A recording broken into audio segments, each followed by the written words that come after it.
Mana yanjye use mwitabe ninde uguhamagaye uzi ko ari Kirisi uhamagaye bude ngira vuba mwitabe itaracika wa cyane we. Alo bitanye se wanjye ni byiza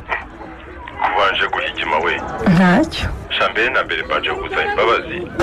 ko natinze guha igisubizo ku busabe wari wambwiye bwo kugira ngo tuzahuresha ubundi si ubwo watindiye iki koko umva shambabarira kabisa muri iyi minsi nari maze igihe mpoze ariko nabizirikanaga ko ngomba kuguha igisubizo yewe ndakubabariye none se nagirane umva none se uragira ngo tuzahure ryari mbwira umunsi n'isaha wumva bikunogeye niba ukibifite muri gahunda bukeye bwaho ubuse nibwije singiye gutaha titire umva kandi ugiye gutaha naranagushimira ko witabiriye ubutumire bwanjye ubwo se ni ngombwa kunshimira kandi nanjye mba mbishaka ko duhura tukaganira ni ngombwa cyane kuko uyu munsi ninjye wagutumiye nawe nubipanga ukampamagara nzaza kandi uzanshimire ko nitabiriye icyifuzo cyawe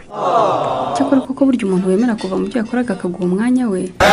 ni ukuraba kwiyumvamo pe cyane bikomeye ahubwo niyo mpamvu rero nanjye nagira ngo ushimire kuba wemeye kuza kwitabira ubutumire no kukubwira ko wambaye ikanzu nziza cyane aho se ni nziza cyane koko ntimubeshye titire ni nziza cyane irakubereye pe you look very smart in dress nako si iyi kanzu gusa igihe cyose uhora usirimutse thank you gusa nanjye nakabaye mvuga ntimwambaye agashati keza ariko hari igihe mwakeka ibindi nakeka se nibikiyanye erega ntukanyishishe nituba turi kumwe jya umbwira ibintu byose uko ubyumva ntacyo wikanga reka ariko ibyo si ibyanjye da nakoreka ntahe dore buri kwira naho utaha titire nawe rwose ngukundira ko iyo nguhamagaye witabira ariko nanone nkanga kumbipa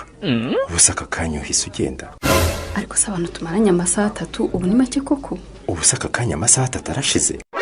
mfati kibuze mbere yuko ugenda mbwira amakuru ya club iraho nyine irakora gake gake uko dushoboye ni byiza cyane ibikoresho se muracyabifite cyangwa hari ibyo mukeneye ku buryo waza kubifata yewe urebye nta kibazo cy'ibikoresho dufite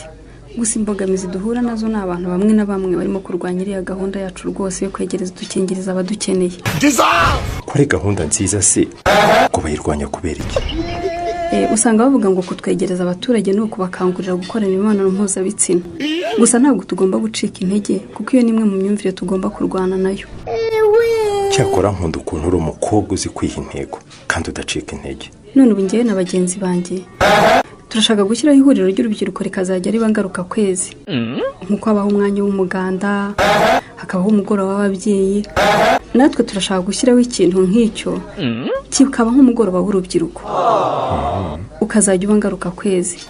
icyo gitekerezo cyo kugira umugoroba w'urubyiruko se wowe uracyumva ute naho ubutaha